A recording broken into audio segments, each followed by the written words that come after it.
Downtown Toronto is getting really bad. There's so many people sleeping on the streets. They should be in shelters. They're not in shelters.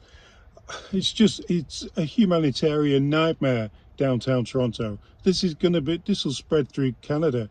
The more of these immigrants that Trudeau's bringing in, asylum seekers, everybody that he's letting in, where are they going to go? We need somewhere for them to go first and then bring them in. Nothing wrong with bringing them in, but let's find somewhere for them to go. It even calls for the head of Toronto's shelter system to step down. What? Yeah, we still really don't have any solutions when it comes to these refugee claimants sleeping and living on the sidewalks like they have been doing so for, a few weeks now. This, of course, in front of the downtown shelter intake office on Peter Street. And as you mentioned there are now calls for the head of Toronto's shelter system to step down amid this situation, which some have even called a humanitarian crisis. Gord Tanner, as you mentioned, is the general manager of the Shelter Support and Housing Administration.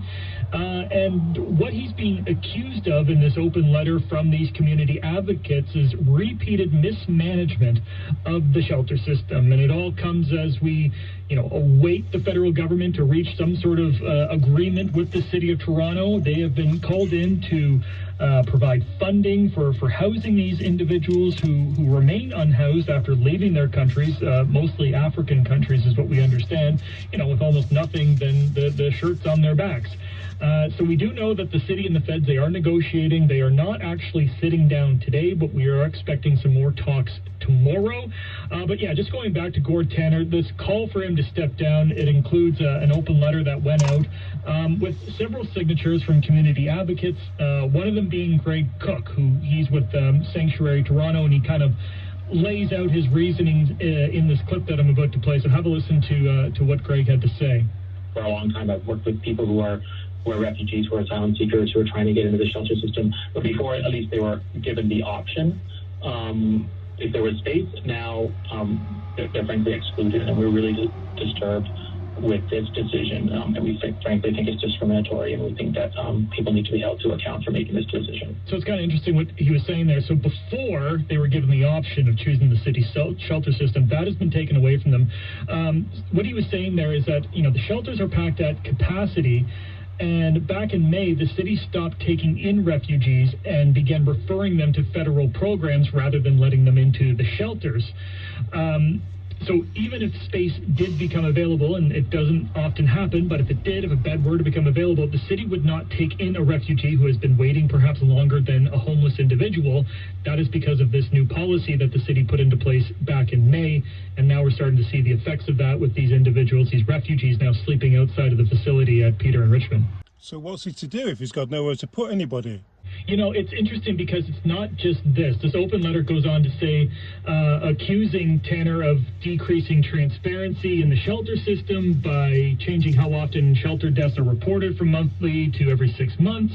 The group also said Tanner endangered the lives of unhoused people during the COVID-19 pandemic when he approved pushing together shelter beds to create more space. And this letter goes on to say, while the collapse of the shelter system is not solely the general manager's responsibility, it does lie with city council, but the key decisions that he has made has caused immeasurable harm. So that is why they're specifically targeting him. But you are right in saying that, why does this lie on him? We do have a city council that does vote to, change these things and make policy. So it'll be interesting to see if this doesn't get resolved by the time a city council meeting is scheduled for this week, to see if it does come up during that city council meeting, to see if some motions are introduced to sort of affect policy or affect change here when it comes to policy. Obviously, the hope is that, a resolution is made before then. Olivia Chow, Toronto's new mayor, she's been on to Trudeau for extra funding, because you can't just magic these spaces from nowhere. Yeah, exactly. And that's what's part of these negotiations that we've been going on. We know that's been going on over the weekend. Like I said, there's no actual meeting today.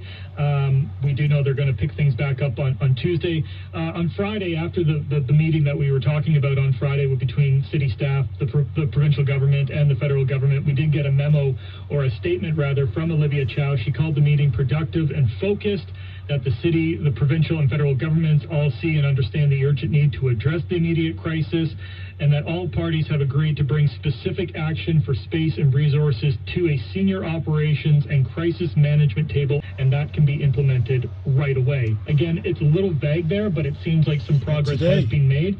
Maybe not in terms of direct funding. It's not like the federal government is going to hand over a check, but it does seem like some spaces that maybe the federal government has, their hands on in some cases will be opening up. At least that's the hope for now. What most people should realize is that Toronto is a sanctuary city, so there shouldn't be a distinction between asylum seekers or domestic homeless.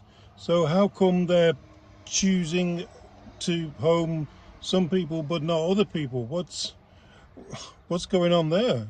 That's part of the argument that, Greg Cook and the people who have signed this open letter here is that the city is going against its own policies.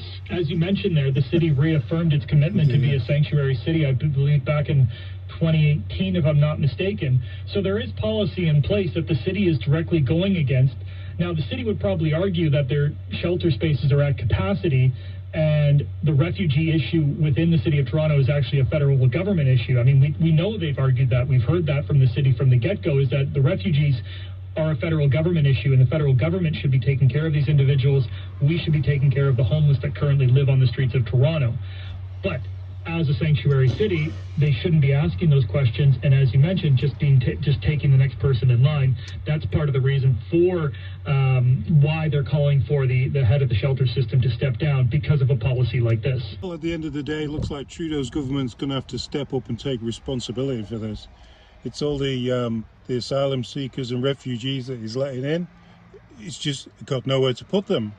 So, yeah, we might do a follow-up on this end of the week, see what's going on, see if anyone gets homed or doesn't. You just can't have people living in the streets. Till next time.